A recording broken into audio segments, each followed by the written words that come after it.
Hello friends, welcome to this lecture of HTML। इस lecture में हम देखेंगे कि हमारे वेब पेज में हम एक इमेज को कैसे डिस्प्ले कर सकते हैं। जहाँ पर हमारा index.html फाइल है, वहाँ पर मैं एक html5.png नाम से एक इमेज रखा हुआ हूँ। ये इमेज कुछ इस तरह दिखाई देता है।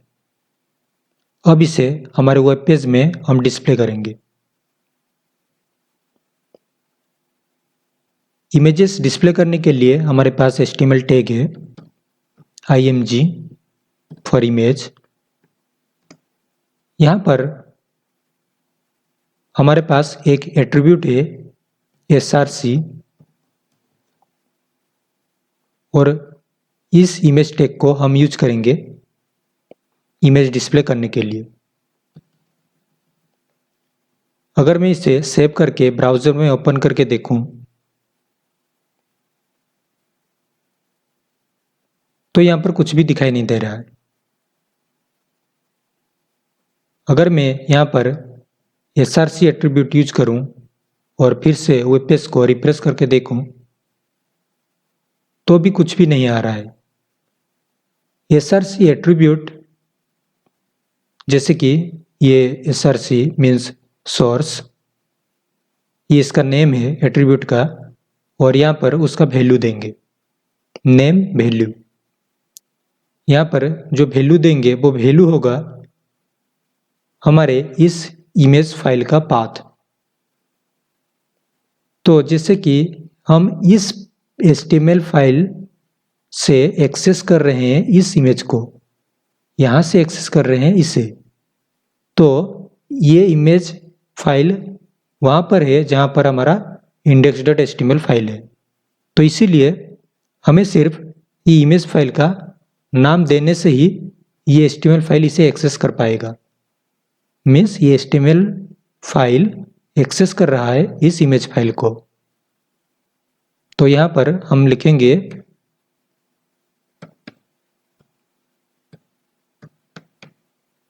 एक्सटेंशन के साथ हमें देना पड़ेगा इमेज का नाम। इसे सेव करेंगे, ब्राउज़र में जाएंगे, ब्राउज़र के वेब पेज को रिफ्रेश करके देखेंगे तो ये जैसे कि हमारा इमेज आ चुका है। ये इसके ओरिजिनल साइज में शो हो रहा है। हम चाहें तो इसके विड्थ को, हाइट को कम ज़्यादा कर सकते हैं। विड्थ कम ज़्यादा करने के लिए मैं यूज करूँगा विड्थ एट्रीब्यूट, दूंगा 100 पिक्सल, हाइट दूंगा 100 पिक्सल। सेव करेंगे, ब्राउज़र में जाएंगे, ब्राउज़र के वेब पेज को रिफ्रेश करेंगे और ये जैसे कि रीसाइज हो गया। ये थोड़ा छोटा है, मैं इसे थोड़ा सा बड़ा कर देता हूँ। मैं दूंगा 500 पिक्सल इंटू 500 पिक्सल। सेव करेंगे, ब्राउज़र के वेब पेज को रिफ्रेश करेंगे और ये कुछ इस तरह दिखाई दे रहा है।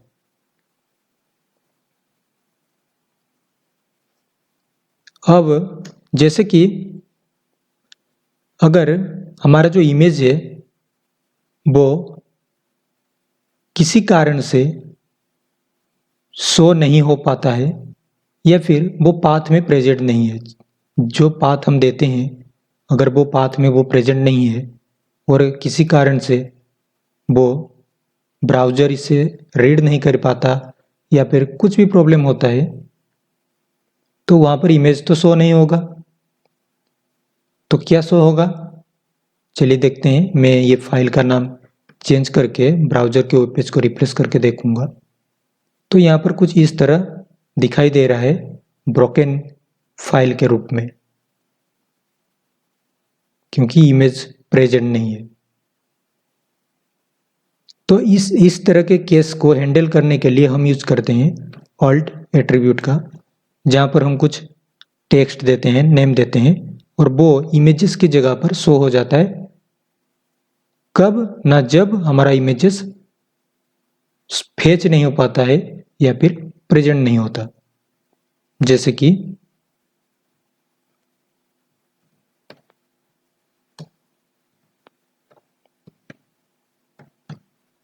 मैं यहाँ पर कुछ भी दे सकता हूँ। मैं अभी यहाँ पर लिखा हुआ हूँ HTML5।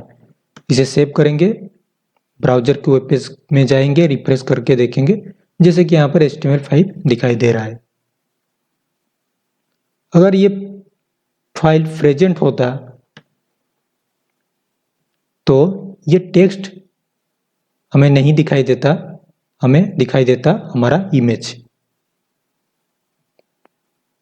Alt means alternative text हम यूज करते हैं कुछ इस तरह के केस को हैंडल करने के लिए। अगर हमारा इमेज यहाँ पर अगर किसी फोल्डर के अंदर है या फिर और कोई पाथ में है तो हमें कंप्लीटली वो पाथ वहाँ पर मेंशन करना पड़ेगा। जैसे कि मैं यहाँ पर एक फोल्डर क्रिएट करूँगा और वो उस फोल्डर के अंदर मैं इमेज को रखूँगा और उसे एक्सेस करेंगे।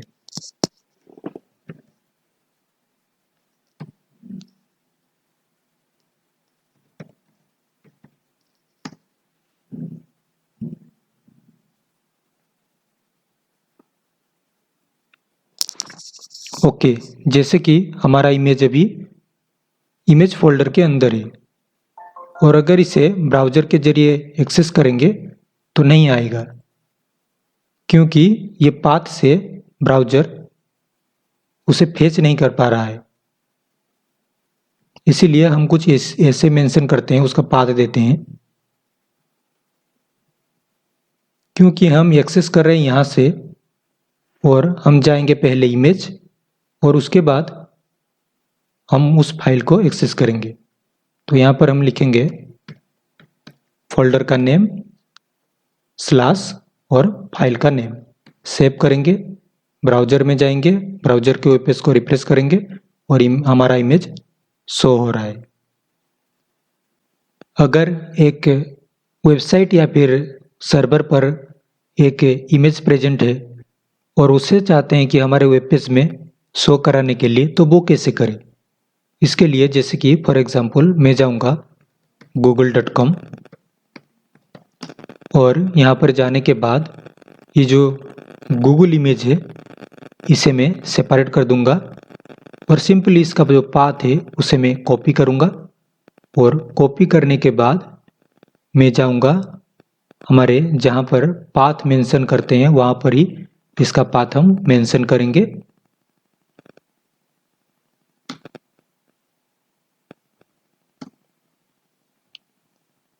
ओके, इसे सेव करेंगे और हमारे वेब पेज को रिफ्रेश करके देखेंगे जैसे कि ये इमेज यहाँ पर शो हो रहा है। ये थोड़ा सा ऐसे दिख रहा है क्योंकि हमने यहाँ पर कुछ हाइट और विड्थ सेट किया हुआ है। अगर मैं ये हाइट और विड्थ को रिमूव कर दूं तो यहाँ पर ओरिजिनल इमेज शो होगा। तो इस तरह से हम इमेजेस यूज करते हैं HTML में। इमेज टैग की मदद से हम कोई भी इमेज वेब पेज में शो करा सकते हैं। तो इस लेक्चर में इतना ही। इस लेक्चर को देखने के लिए धन्यवाद।